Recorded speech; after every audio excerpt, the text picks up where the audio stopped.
Hello my amazing families, welcome to my platform Linda's TV show. If it's your first time and you like what you are watching or what I'm doing here, after watching this video, subscribe, put on your notification bell to all notification. It will enable you to know when I upload video. Here we upload video on daily basis, raw, undiluted as it is happening. I am bringing it live and direct to you. Myself, I will be sitting here to watch the video with you from the beginning to the end. My amazing viewers, amazing followers, amazing subscribers, especially those who watch my video, who share my video, who comment. May God Almighty bless you as we hop into this video. Nnamdi Kanu had been his case has been on for quite some time and he's been held in the DSS custody, but then recently he was being released about on the 13th of October, and up till now he's not been released. The court set him free, but then he's not been released by the federal government. Okay, so the federal government had put forward their reasons why they did not, or why they are not releasing him. They insist he is a threat to national security as court reserves ruling on request to stay execution of judgment. The federal government yesterday adduced, of course I told you yesterday from what the video I did yesterday, I said there's going to be a continuation, there's going to be an update, and because the court only gave them till 12 noon yesterday, and so up to we just got a detail of the updates after what happened now. Yesterday the federal government adduced reasons it has not obeyed the judgment of the Court of Appeal that the release of leaders of the indigenous people of Biafra, IPOB, Nnamdi Kanu from detention. Government in a fresh affidavit filed before the Abuja division of the Court of Appeal maintained that Kanu posed a flight threat risk, insisting that he would escape from the country as soon as he was freed from detention. The affidavit was attached in support of an application seeking to stay the execution of the appellate court verdict that quashed the entire 15-count terrorism charges the federal government preferred against the embattled IPOB leader. Well, though I find that a bit funny, saying that somebody will he will flee the country. If you were able to watch him, to even watch him as far as, you know, outside the shores of Nigeria, then how come you are not now going to be able to watch him, keep a watch on him? Sincerely speaking, you know, whenever we do things like that, whenever we make statements like this, it only shows, it exposes our weaknesses. That means that we do not have borders that can contain, you know, people in this country, that if anybody wants to leave this country, you know, somebody must know about it.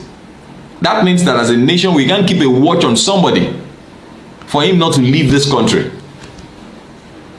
You know? So, but then let's just move on. Arguing the application yesterday, an assistant state counsel in the office of the Attorney General of the Federation, Mr. David Kwase, told the court that the case against Kanu bordered on national security. Kwase argued that Kanu's fundamental rights should not supersede the interest of the nation, relying on the decided case law in Federal Republic of Nigeria versus Asari Dokubo. The federal government argued that once a case touched on national security, the right of the individual affected took secondary place. It is important to appreciate the government of this position in our application. The respondent is a flight risk person, and one of the grounds of our application is that this matter touches on national security of the state. We further rely on the case of FRN versus that's FRN versus Asari Dokubo, where the Supreme Court held that when national security is threatened, or when there is likelihood of it being threatened, human rights take second place. In other words, there won't be an issue of human rights. Now, FRN simply means Federal Republic of Nigeria. Let me make sure you let that know, but then I have it as an acronym here.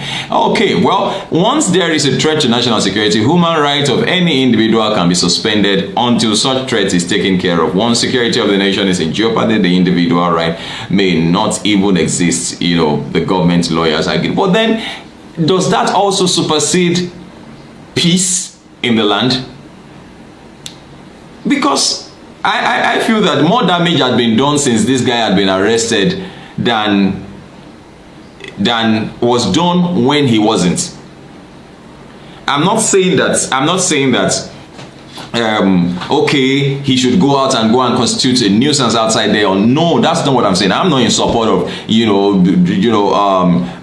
trampling on human rights and all of that. But then I'm saying that we should also consider the other side, the damage to the average person who just woke up in his house and then just says, I'm going to work, I'm going to my business place. And some people called ESN or unknown gunmen just come firing, at guns, their guns, and then somebody just gets hit. I think we are the nation, not the landmass. We are the nation. It's the people in Nigeria that makes up the nation. And so when we talk about the security of the people, then we should also consider using him as a kind of succor of making that national security a reality, or one that can be achieved or achievable. To having a peaceful a peaceful nation becomes achievable when we now use him to say, okay. But if we can quash the issue of, okay, what are you agitating for? Okay, we don't want this to happen, we don't want that thing to happen, and all of that. But then we still want to consider not just Nnamdi Kanu, but the innocent lives that could be touched. And please mind you, I said there are other issues too. And if we will pay more attention to issues that are ravaging the country, such as the flood that we did not write letter to, that is ravaging the country at the moment, if we will pay attention to them, the way we are paying attention to the issue of Nnamdi Kanu, then we will have less problems. If we will pay attention to the issue of electricity in Nigeria, the way we are paying to Nnamdi Kanu, the way we are going about it, then we will have less issues. If we will pay attention to the security of Nigeria, the security, getting rid of bandits and kidnappers and this killer headsmen all over the place, the way we are, pinning down on the issue of Nnamdi Kanu, then we'll have a better nation. We'll probably not even be having all these issues that we are having. And that's the truth. And what is all this agitation? Why all this agitation? Have we even gone to the root of, why this agitation? Why will somebody say, why would we are together, we're living together in a house. We're living together in a house. We agreed that we're going to live together. That was the agreement. In fact, there was no agreement that at a point in time we're going to go our separate ways. I think that one of the reasons why one person or two might decide that I'm not living in this house with you again is because the person might have been maligned. There must have been the fairness on the side of that person might have been trampled upon. The person might have been taken granted of. You understand? Quite a number of things must have settled, which of course I think we should pay attention to. In furtherance to be able to achieve national unity. So if we're able to get national unity, national security becomes even secondary, because it won't even come up. If we're able to get national unity, then national security becomes secondary. Dealing with national security without touching national unity, national peace, is like trying to prune. You want to get rid of a tree, of an Iroquois tree, you are pruning the branches. You only make it grow bigger. So I am saying on this show that we will do much better if we would pay attention, if we would kind of like hit certain matters, fundamental issues, so that together we can achieve national unity. Cohabitation will become easy and peaceful. There will be no issue of his Fulani, his Hausa, his Yoruba, his Igbo, his this or that. No. But once one person or one group is being maligned, because it's Igbo or because it's this, if for instance we talk about oil theft, Talk about oil theft. And I saw a video earlier on today, and I'm wow, it's disheartening to see how much oil is being stolen out of this country on a daily basis, or whenever they steal them. It's alarming. No wonder we are where we are as a nation. Nothing is left. Nothing is left. I wasn't surprised when I saw Governor Obaseki's news yesterday saying Nigeria will break if APC continues. It's not just about the party. They are clueless. They don't know. They don't have a solution. That's why their presidential candidate came up and said, it's my turn. Turn to do what? And the spokesman did not help matters by coming up to say that Tinubu will rule Nigeria the way Buhari is leading Nigeria. Is that not and words are powerful. You had better not say some things than now say them and now looking for a way to, not even when it has become a slogan.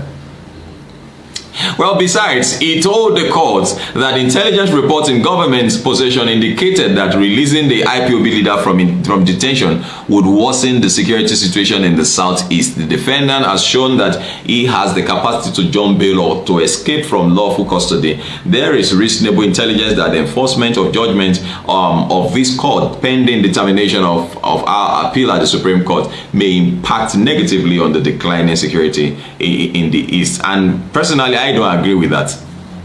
I don't agree with that. Sincerely speaking, I don't agree with that. Now look at this. Look at this. There was an increase in oil theft when the contract of Tompolo, the contract of security on that side, was taken away from Tompolo until it was being restored now recently. Until it was being restored now. There was an increase in oil theft. Now it's reducing again because of him.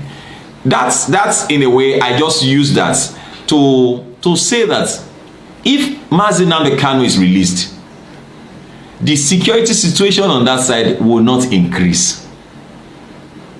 Because some of these things that I just feel this is a serious matter. So it's just thinking loud. I feel that one of the reasons why we have all these things, all these people killing and this maiming, some people call unknown gunmen and all of that. Some of them act as a result of grievances. They are just being grieved, like our guy is in detention and all of that. Let us keep pinching them to show that. And pinching is taking lives. Pinching people, pinching the government. You are pinching the federal, they are pinching the federal government. But it is the locals, the indigenes, that are feeling the pain. If you want to pinch, go and pinch them in Abuja. Go and pinch them in the courts. Now, that's just on the lighter mode. But then this issue of security, I feel it should be handled, with lots of wisdom and all of that. No court can close its eyes on activities happening around it. As we speak, the entire social media is awash with threats to security in the country. We believe that there is exceptional circumstance to warrant this court to grant our application. We urge this court to resolve the issue, the sole issue we raised, and find our application meritorious in the interest of justice and unity of the country. And federal government's lawyers added. However, Kanu's lawyer, Mike Uzekome San, SAN, urged the appellant courts to dismiss federal government's application, which he said was tantamount to seeking the stay of the liberty of a citizen. Uzekome argued that contrary to FG's position, Kanu's release from detention will guarantee peace in both the southeast and the country. I believe so. It will guarantee it. It will guarantee. All you need to do is to keep an eye on him. Nobody, if we could come to that point where we can now do business with an individual by saying, okay, you come, your boys can help us take care of this region. Don't let them steal our oil again. This is a contract. He's an individual. He's a Nigerian.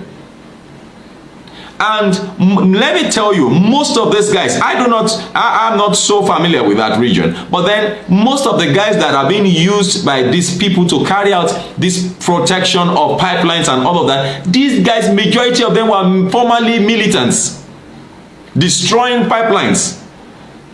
All what has just been done is to now realign that mentality to become productive. It was destructive before, but now it's becoming productive.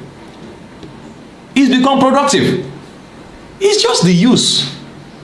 It's just I feel personally, the release of Nnamdi Kanu will guarantee security in that part. Not even now that elections are coming close. I wonder. I saw a CCTV camera video of how those soldiers were being shot and killed, you know, at that checkpoint. Oh, come on. They didn't know that they were coming. They just came at them at once, palm, and in fact, the guy went down straight. I saw that video and I was like, wow.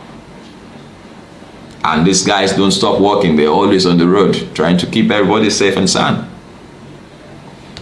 Well, Zulkome went forward and said, in fact, my lord, on the contrary, the release of Nnamdi Kanu actually bring peace and tranquility to the southeast in particular and the nation in general. Do you know that somebody burnt his car when somebody in the southeast actually burnt his car when Nnamdi Kanu was declared free?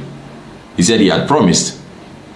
There was a celebration, there was jubilation in their home and all of that. So you can't just, you see, when we're dealing with people of influence and affluence, we just need to be very, very careful. Well, this was demonstrated after the judgment of this court that ordered the release of the respondent. Immediately the judgment was delivered. There was so much joy and happiness in the entire southeast. There was so much jubilation and merriment.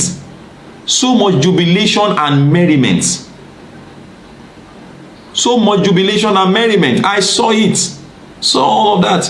He argued that Dokubo's case was different from that of Kanu. According to him, while Dokubo applied to be granted bail pending the determination of the charge against him, in Kanu's case, the appellate court had already terminated his trial and ordered his release. There are two different things. Rely on the case of Olisa Matua versus Federal Republic of Nigeria. Kanu's lawyer argued that the law forbade the grant of stay of execution in a criminal case. He told the court that the IPOB leader did not jump bail, stressing that he only escaped from the country to save his life after soldiers illegally invaded his house in 2017 in an operation that led to the death of 28 persons. That's serious. And the memories of those people gone, just like that. Just like that.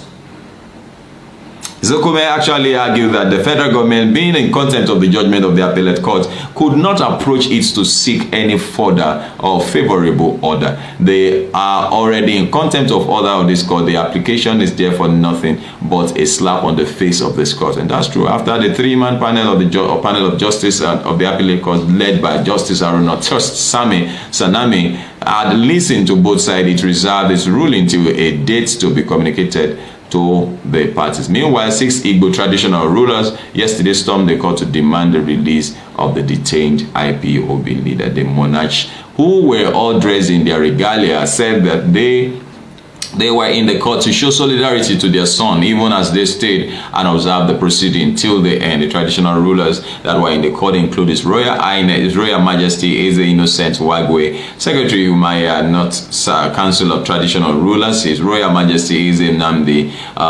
Ofoebu, Chairman Ohohu Council of Traditional Rulers, and His Royal Majesty Eze Iheyichuku Izebo, Chairman Ibeku Council. Others are His Royal Majesty as a Pastor Philip Ojo Ajomiwe, immediate past Chairman Umaya North Council, and His Royal Majesty Eze Edi Ibe Abuchu, former Chairman Umaya North Council, and His Royal Majesty Eze Ben Oriako Okwano Local Government. It will be recalled that the appellate court had, in a judgment delivered on the 13th of October, ordered Kanu's release from detention, even as it terminated further proceedings on the case the federal government entered against him. The court said it was satisfied that federal government flagrantly violated all known laws when it forcibly rendered Kanu from Kenya to the country for continuation of his trial. It held that such arbitrary use of power by the Nigerian government divested the trial court of the jurisdiction to continue with Kanu's trial. Though federal government had since gone to the Supreme Court to challenge the judgment, It, however, in line with the rules, it approached the Court of Appeal to seek a stay of execution of the verdict. Well, this is still Serious Matters on Onif TV, and that's just an update on Nnamdi Kanu, the leader of the proscribed IPOB. Well, thank you very much for watching. Please don't forget to share our videos with others, like our videos, and also subscribe. Also touch the notification button so that we can, or you can always know when we come up with news that make the round. This is still Serious Matters on Onif TV. My name is Olukunle Abraham. Please do enjoy the rest of your day, and please don't forget to share this video with others. I appreciate it. Thank you so much for staying to the end of this video, for watching this video from the beginning to the end. Now it's time for us to go to the comment section to contribute, to air our mind, our opinion. Like I said before, you are free to criticize, but let us do it always in a constructive manner. If you haven't subscribed to my platform, please, I don't know what you are waiting for. Subscribe, put on your notification bell. It is very, very important because it will enable you to know when I upload a new video. Thank you all. I appreciate you. I love and cherish each and every one of you. Until I see you again in my next video, remain blessed. I still remain your one and only Linda's TV show.